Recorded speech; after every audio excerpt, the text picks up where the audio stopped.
All right, part 3. You can see the new O-ring in there. And then I've got a new flat fiber washer in there. I've got everything clear. You clean the stem up. Stem's clean, ready to go back together.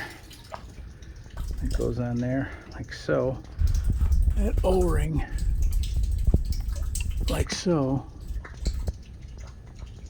It's a little tight. Oh.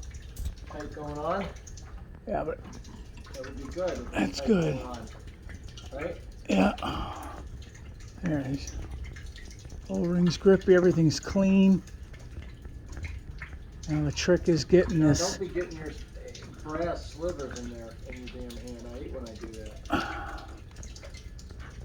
Question is getting that started. Oh, it doesn't want to cooperate, huh? Well, she just cooperated. Now we need one of those adjustable wrenches. Oh shit. What do you need? You want me to shine a light for you?